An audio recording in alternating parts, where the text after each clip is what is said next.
James Gunn has shocked fans again with his latest Superman update, and the internet is exploding from both sides with reactions.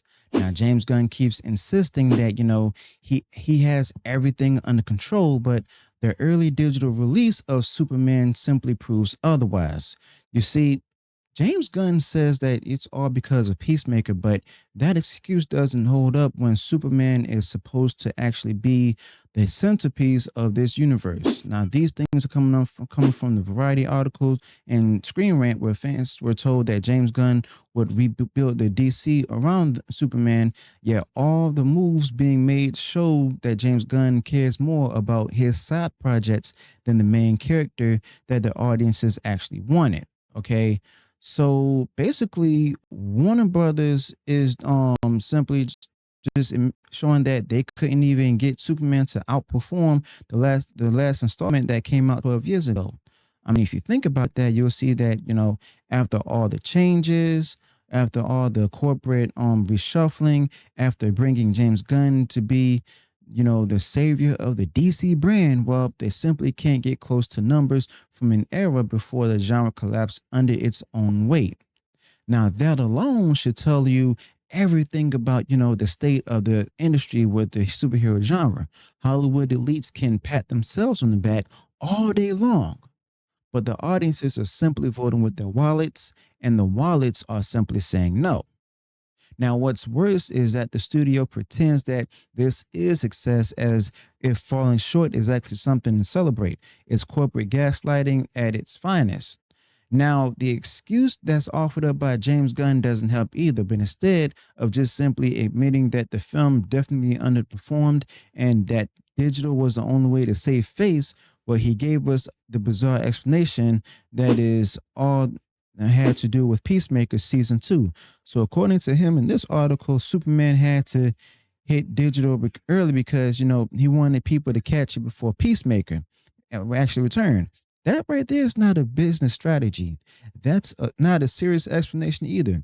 That's just simply more corporate spin. Is James Gunn protecting his favorite project? For whatever reason, he actually treats Peacemaker as his personal crown jewel. Okay, so it's something that he'd rather protect even at the expense of Superman, and that alone shows his priorities. Okay, but if you think about the irony here, I mean, you'll see that James Gunn had to be begged into doing Superman.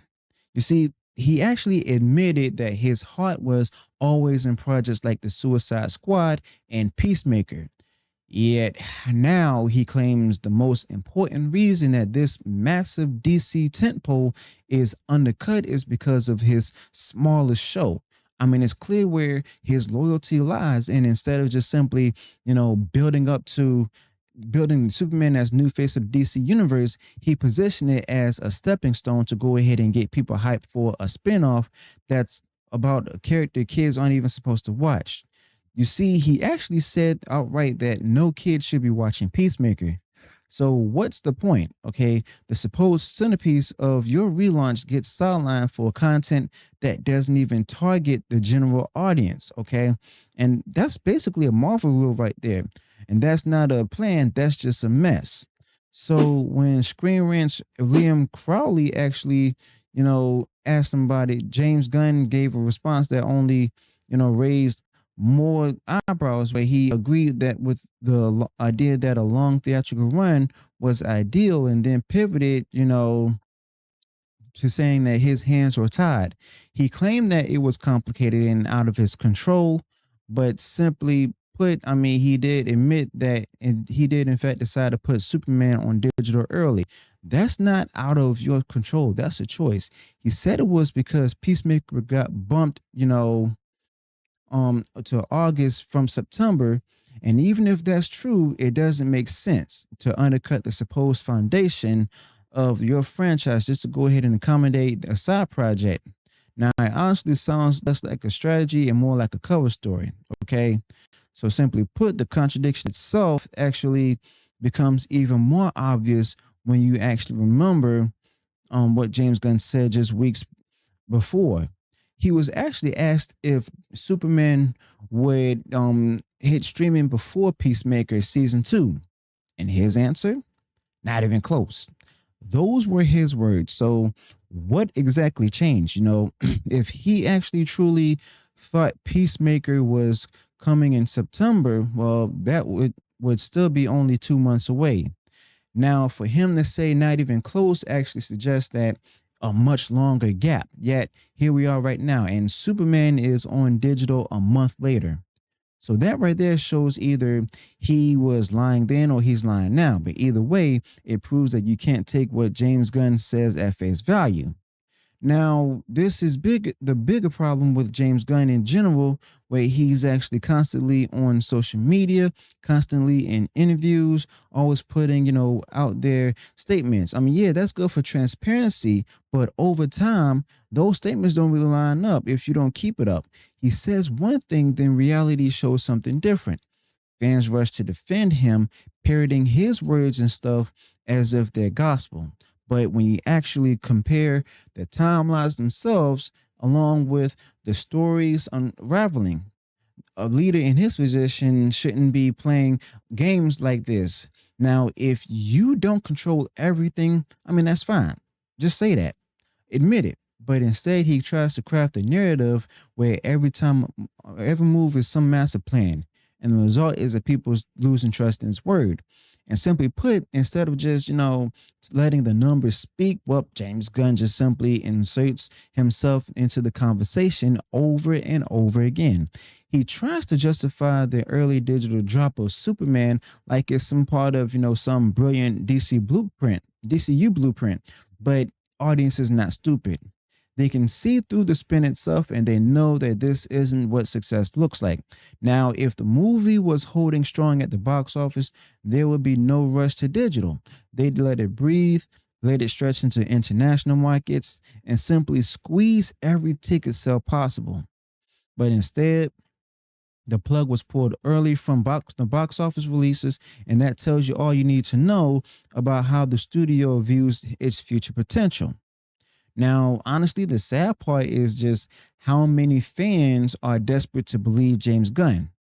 You see, James, no matter what, every time he gives an explanation, you actually see people on social media going ahead and instantly repeat it. They actually quote tweet him as if it's proof that everything is going perfectly. Not tweet him, but repost him and stuff, since he's mainly posting on uh threads and stuff that everything's going perfectly. They say things like, see, he gave a reason, so that's why. I mean, that right there is not critical thinking. That's just blind loyalty. The infighting around Superman has been wild to watch within the fandom itself. People arguing online, people coping with the numbers, and people claiming that this is just somehow the healthiest launch ever. I mean, it's pure illusion right now, and it's exactly what the studio counts on to maintain the illusion of success. So now Warner Brothers is just basically telling fans, if you didn't see Superman in theaters, well, you can pay $30 to go ahead and watch it at home right before Peacemaker season 2 comes out. That's where the franchise is at right now. And instead of just pushing Superman as the box office juggernaut, well, they're simply just using him as marketing fuel to go ahead and sell a spin-off series. Now, the supposed symbol of hope is reduced to an ad campaign for of a mature show. That's how little they value the brand long term.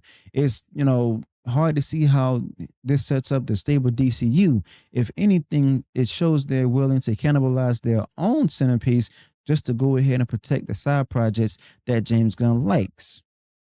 And what does Peacemaker season 2 actually even mean for the DCU itself? I mean, are we supposed to believe that Superman will play a meaningful role, or will it be like the first season where legacy characters just show up in news clips or cameos, while the real focus is on Gunn's personal creations? I mean, Batman won't be there. They don't even know who Batman is supposed to be in this timeline. I don't even think they have them casted yet. Maybe there will be a quick nod to Superman again, but that's hardly building a shared universe. And it's actually lazy fan service dressed up as world building. But however you sect it, the truth is the first Peacemaker season was a mixed bag at best. Some people like John Cena's over the top performance, but the show itself was just messy. A few jokes did land, sure, but a lot of it felt forced. Now, the supporting cast didn't, connect with audiences, and more importantly, it was tied directly to the old DCEU, which James Gunn supposedly wiped clean. And just simply instead of moving on forward with a fresh slate, he's dragging over baggage from a failed continuity because those characters are the characters he personally cares about. And that right there is not leadership at all. That's just simply selfishness. Now, season one of Peacemaker had actually ended with cameos from the Justice League members, tying it directly to a version of DC that no longer exists. Now, any serious reboot would have it scrapped entirely, but James Gunn simply refuses because, well, that's his baby. I mean, that's why Superman gets sacrificed for it. And that's why fans are asked to go ahead and swallow contradictions. And that's why the entire DCU roadmap feels improvised. Now, it's not about what's best for Superman or for the brand. It's just, honestly, it's about what James Gunn wants to see on screen and what characters he actually enjoys writing. Now, at the end of the day, this whole saga with Superman hitting digital early exposes the cracks in the foundation itself. The numbers don't add up, the explanations don't line up. What else? The leadership doesn't even inspire confidence right now. You see, James Gunn may have his defenders, but regular audiences can actually see through the act. They see the desperate spin, they see the excuses, and they also see a franchise direction that looks more like a vanity project than a serious attempt to rebuild DC. Now, look, the bottom line is this: Superman deserves better than, being treated like an afterthought to hype up a spinoff, basically. He's supposed to be the face of DC, the character you build everything around. But instead, under James Gunn, he's become a pawn in a large game of distraction. Now, if this is how they treat the symbol of hope, I mean, imagine how the rest of the DCU will be handled. Now, fans aren't really buying it anymore, and they're walking away or starting to walk away. And Hollywood will have to learn the hard way that spin doesn't equal success. So let me know your thoughts about this in the comments below. Be sure to smash the like button, share the video far wide across social media, subscribe to the channel, turn on that bell for future uploads, notifications, and I'll see you all in the next one. Until then, peace.